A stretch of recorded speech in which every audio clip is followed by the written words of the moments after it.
Jamie Vardy hands Leicester Champions League lifeline against Sevilla. There is life in Leicester yet. Claudio Ranieri described this as the biggest night in their history, yet there will be another and there may even be more beyond that after Kasper Schmeichel saved a penalty and Jamie Vardy scored his first Champions League goal to allow them to leave Spain with vital signs intact. "We had a very big heart," the manager said. "Down but not out. Well placed, in fact. Defeated but with a vital away goal." Vardy scored it with 17 minutes to go. On the touchline Ranieri leapt, his glasses almost falling off. For much of the night he had peered through them, bewildered and powerless, watching his team being taken apart. But they resisted, or were allowed to, and then they rebelled. One moment changed everything. For so long it did not seem remotely likely, but then unlikely is what Leicester do. Sevilla had been 2 goals up, through Pablo Sarabia and Joaquin Correa, and they had been in control too. Samir Nasri and Steven Nzonzi had completed 193 passes, 36 more than the entire Leicester team, and the home side had racked up 22 shots. But with 2 hitting the frame of the goal and a first-half penalty saved, it was not enough. After a first half in which injury was an opportunity for urgent inquiry, so overrun had been the Premier League champions, Leicester found a second-half goal that gives them hope where there appeared to be none. When Ahmed Musa and Sergio Escudero clashed heads 5 minutes before halftime, Leicester's players gathered by the touchline, where Schmeichel conducted the investigation. "What's going on?" No one had an answer. The goalkeeper had kept them in the game until then. Ranieri appealed for calm, but it was one thing telling his players, he also needed to tell Jorge Sampaoli's players. Sevilla were everywhere except, it seemed, where Leicester expected them to be. Nzonzi dropped between the central defenders, not to end moves but to start them. Nasri came deep to join him, and assist in bringing the ball out. Together they ran this game.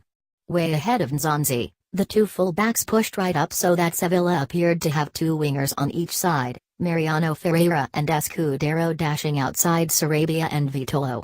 Outside, then inside, then outside again. The movement was uncontainable.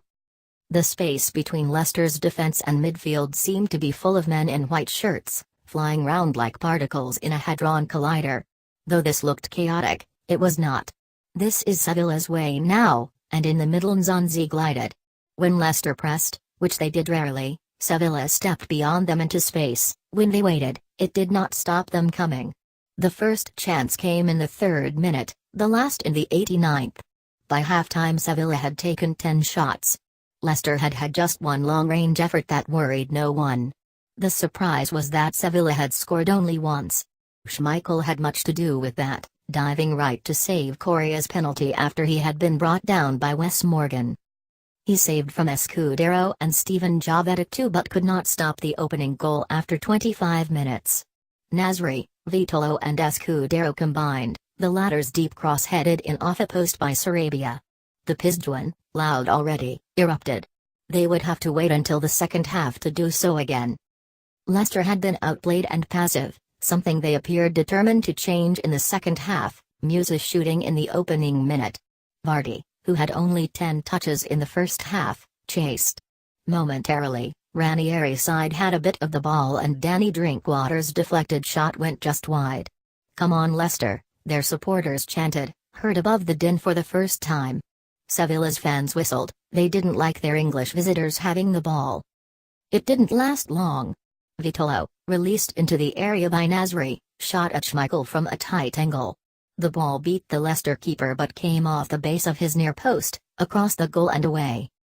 Nzonzi pirouetted through one wave of pressure and then Sevilla scored again. A long ball towards Jovetic was controlled on the chest, then his head, and as the ball bounced he turned smoothly and guided it with the outside of his foot into the path of Correa to thump high into the net. In his glass-fronted prison the suspended Sampaoli punched the air. Withdrawn immediately afterwards, Correa left to a standing ovation. Vicente Ibarra replaced him, the man who had admitted, "Leicester showed us that everything is possible, and that included finding a way back into this tie." Demarai Gray, on for Musa, slipped an angled ball to Drinkwater and his delivery was perfect, bent low across the area, evading Sergio Rico. Vardy reached it to score. How different this looked now. Sevilla knew that too, and they searched for the third, which looked for a moment like it might open the door for Gray on the break. At the other end, Schmeichel blocked Vitolo and Adil Rami's header hit the bar. As the board went up, 3 minutes more, so did the chant Leicester, Leicester. At the full-time whistle they stood to applaud.